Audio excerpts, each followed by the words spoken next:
Hi dear students, welcome to today's class.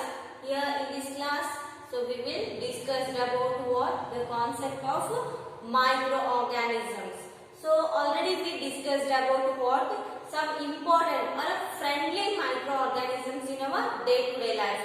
So ನಮ್ಮ day-to-day life ಅಲ್ಲಿ microorganisms ಯಾವ ತರ ಯೂಸ್ ಅದಾವ ಅಂತ ನಾವು already study ಮಾಡಿದ್ವಿ. So those are nothing but what lactobacillus bacteria and rhizobium bacteria and also decomposers. So these are nothing but what types of the microorganisms which are needed for our daily life. So what is the main what function of the lactobacillus bacteria here? The main function of the lactobacillus bacteria, it is to convert, so which is helps to convert milk into curd. So ಹಾಲನ್ನ ಏನು ಮಾಡ್ತೈತಿ, so ಮೊಸರನ್ನಾಗಿಸುವಂತ ಕ್ರಿಯೆ ಯಾವ bacteria ಮಾಡ್ತೈತಿ ಅಂದ್ರೆ lactobacillus bacteria ಮಾಡ್ತೈತಿ, ಹೌದಾ? So here in this class, so we will learn about what some medicinal what use of the microorganisms. So ನಾನು ಆಲ್ರೆಡಿ ಏನು ಹೇಳಿದ್ದೀನಿ, ನಮಗೆ ಮೈಕ್ರೋಆರ್ಗಾನಿಸಮ್ಸ್ ಎಷ್ಟು ಹೆಲ್ಪ್ಫುಲ್ ಅದಾವ, ಸೊ ಅಷ್ಟೇ ಹಾರ್ಮ್ಫುಲ್ ಸಹಿತ ಅದಾವ. Here because of this reason, so the microorganisms are what friendly and foul. Here the name only suggests that the microorganisms are very friendly to our life and also they can cause us what some infections. Okay, and here let us see here.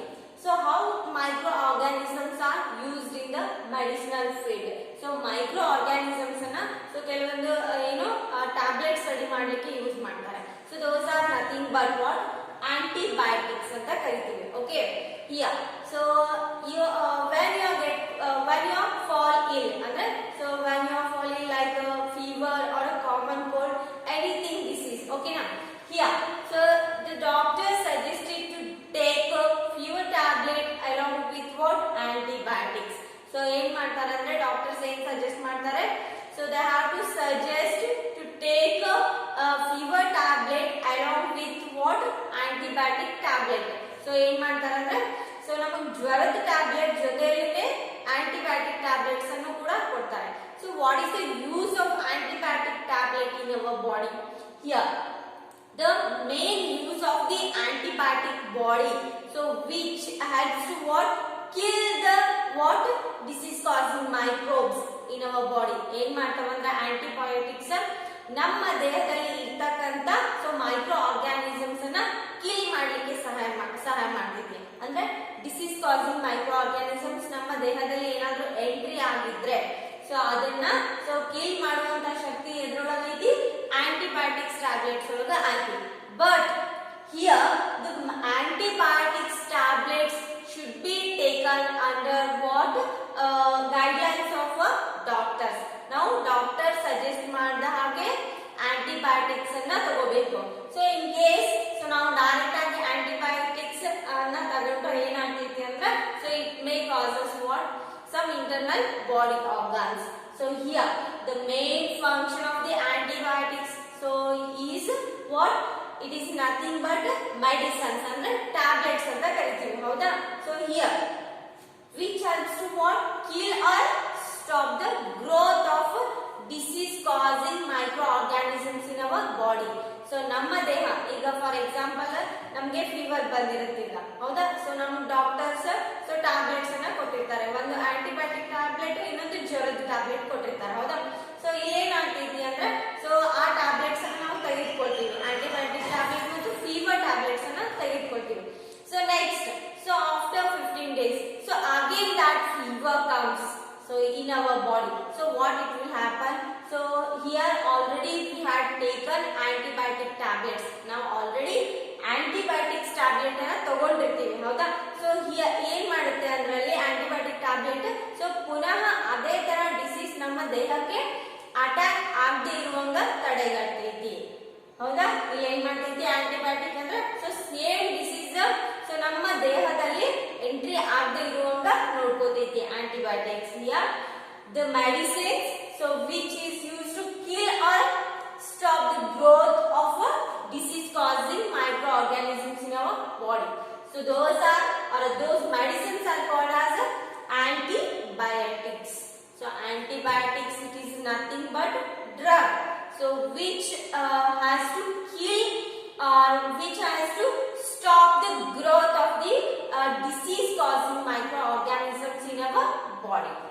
And next one, antibiotics are being produced from bacteria and fungi. So ಇಲ್ಲಿ ಏನಂದ್ರೆ antibiotics so ಎದ್ರಿಂದ ready ಮಾಡ್ತಾರೆ, so ಎದ್ರಿಂದ produce ಆಗ್ತವೆ antibiotic tablets. So here the antibiotics are making from what? Some of the microorganisms, those are nothing but bacteria and fungi. So bacteria ಮತ್ತು fungi ಅನ್ನೋ microorganisms ಗಳ ಸಹಾಯದಿಂದ ಏನು ಮಾಡ್ತಾರೆ? Antibiotics ಅನ್ನ ready ಮಾಡ್ತಾರೆ. And here some name of the antibiotic tablets are given here. So those are streptomycin, tetracycline and erythromycin. So those are nothing but the name of the antibiotic tablets, so which is given to a specific disease. ಅಂದ್ರೆ so ಇಲ್ಲಿ streptomycin ಆಗಿರಬಹುದು, tetracycline ಆಗಿರಬಹುದು ಅಥವಾ erythromycin tablets ಅಂದ್ರೆ so ಇವೆಲ್ಲನೂ ಕೂಡ so types of antibiotic tablets ಆಗಿರ್ತಾವೆ. so ಇಲ್ಲಿ ಏನಾಗುತ್ತೆ ಅಂದ್ರೆ streptomycin ಅಂದ್ರೆ so ಅದೇ ಡಿಸೀಸ್ ಗೆ ಸಂಬಂಧಪಟ್ಟಂತೆ ನಾವು antibiotics tablet ಅನ್ನ ಕೊಡ್ತೀವಿ. ಫಾರ್ ಎಕ್ಸಾಂಪಲ್ ಕಾಮನ್ ಕೋಲ್ಡ್ ಗೆ ಬೇರೆ ಇರ್ತೈತಿ, ಫೀವರ್ ಗೆ ಬೇರೆ ಇರ್ತೈತಿ. ಸೊ ಬೇರೆ ತರ ಡಿಸೀಸ್ ಗೆ ಸೊ ಬೇರೆ ಬೇರೆ ತರ ಕಾಯಿಲೆಗೆ ಬೇರೆ ಬೇರೆ ತರ antibiotic tablets ಅನ್ನ ಕೊಡ್ತಾರೆ, ಹೌದಾ?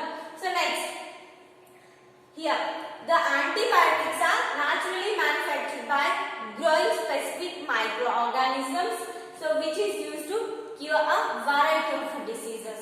ಇಲ್ಲಿ ಏನಂದ್ರೆ ಸೊ antibiotics so ಸ್ಪೆಷಲಿ ಏನ್ ಮಾಡಿರ್ತಾರೆ ಅಂದ್ರೆ ಮೈಕ್ರೋ ಆರ್ಗಾನಿಸಮ್ಸ್ ಇಂದ ರೆಡಿ ಮಾಡಿರ್ತಾರೆ. So those are nothing but bacteria and fungi. So bacteria ಮತ್ತು ಫಂಗೈ ಇಂದ ಏನ್ ಮಾಡಿರ್ತಾರೆ ಸೊ ಕೆಲವೊಂದು ಆಂಟಿಬಯೋಟಿಕ್ಸ್ ಅನ್ನ ರೆಡಿ ಮಾಡಿರ್ತಾರೆ. ಸೊ ಅದು ನಮ್ಮ ದೇಹದಲ್ಲಿ ಆಲ್ರೆಡಿ ಇಂಜೆಕ್ಟ್ ಆಯಿತು ಅಂದ್ರೆ ಏನಾಗಿರುತ್ತೆ ಸೊ ನೆಕ್ಸ್ಟ್ ಸೇಮ್ ಏನೋ ಸಿಂಟಮ್ಸ್ ಅಂದ್ರೆ ಸೇಮ್ ಕಾಯಿಲೆ ಬರಲಾರ್ದ ಹಾಗೆ ಏನ್ ಮಾಡ್ತೀವಿ ಸೊ ನಮ್ಗ ನಮ್ಮ ದೇಹದಲ್ಲಿ ಇರ್ತಕ್ಕಂಥ ಆಂಟಿಬಯೋಟಿಕ್ಸ್ ನೋಡ್ಕೋತೀವಿ. And next one so especially some of the vaccines so which are discovered by some of the great scientists. Here Alexander Fleming, so he discovered vaccine for penicillin. so penicillin ಅನ್ನೋ vaccine ಯಾರು Discover ಮಾಡಿದ್ರೆ Alexander Fleming in 1929. he discovered what? Vaccine for penicillin disease. so here so ಇದೇನ್ ಮಾಡ್ತಾರೆ ಅಂದ್ರೆ penicillin ಅನ್ನೋದು this is nothing but what? some of the disease. okay so penicillin ಅನ್ನೋದು ಒಂದು ಕಾಯಿಲೆ. ಸೊ ಆ ಕಾಯಿಲೆ ಬರ್ದೇ ಇರುವಾಗ ಏನ್ ಮಾಡ್ತಾರ ಸೊ ಏನೋ ಒಂದು ವ್ಯಾಕ್ಸಿನ್ ಅನ್ನ ಇಂಜೆಕ್ಟ್ ಮಾಡ್ತಾರೆ ನಮ್ಮ ಬಾಡಿ ಒಳಗೆ. ಸೊ ನಾವು ಈ ಪೆನ್ಸಿಲಿನ್ ಇಂಜೆಕ್ಟ್ ಅಥವಾ ಪೆನ್ಸಿಲಿನ್ ವ್ಯಾಕ್ಸಿನ್ ಅನ್ನ ಇಂಜೆಕ್ಟ್ ಮಾಡ್ಕೊಂಡ್ರೆ ಸೊ ನೆಕ್ಸ್ಟ್ ನಮಗೆ ಈ ಪೆನ್ಸಿಲಿನ್ ಕಾಯಿಲೆ ಬರಂಗಿಲ್ಲ ನಮ್ಮ ಫ್ಯೂಚರ್ ಒಳಗ. ಸೊ ಈ ಪೆನ್ಸಿಲಿನ್ ಅನ್ನೋ ಒಂದು ಕಾಯಿಲೆ ಸೊ ನಮ್ಮ ಬಾಡಿಗೆ ಅಟ್ಯಾಕ್ ಆಗಂಗಿಲ್ಲ. Okay so here Alexander Fleming he discovered vaccine for what? Penicillin disease. And here next one, Edward Jenner, he discovered also a vaccine for a smallpox. so smallpox it is nothing but a type of the disease. so ಇಲ್ಲಿ ಏನಂದ್ರೆ smallpox ಅನ್ನೋದು ಒಂದು disease ಅಂದ್ರೆ ಕಾಯಿಲೆ.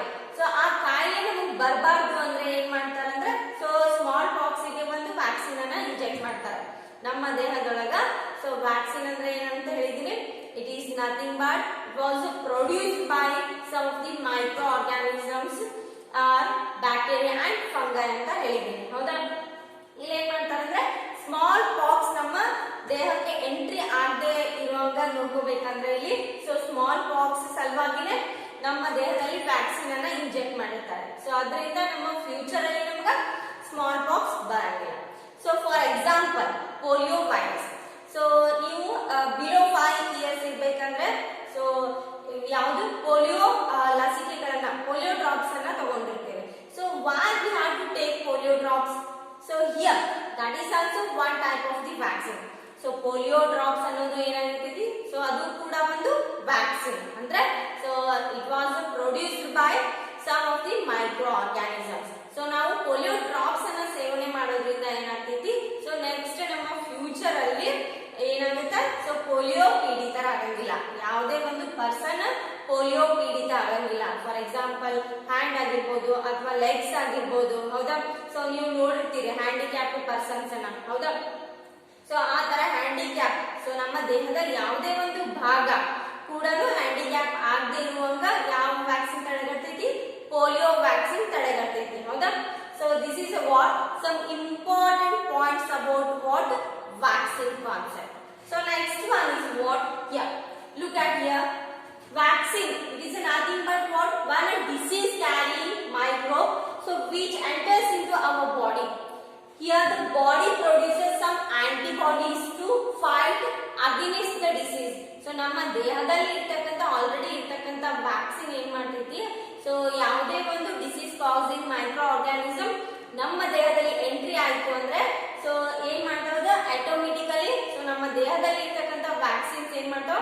Automatically they have to produce some antibodies to fight against the disease causing micro organisms in our body. Here the body remembers so how to fight the disease causing microbe, and here if it enters again, and also so if dead or weaker microbe are introduced in a healthy body, the body fights and kills them by producing suitable antibiotics.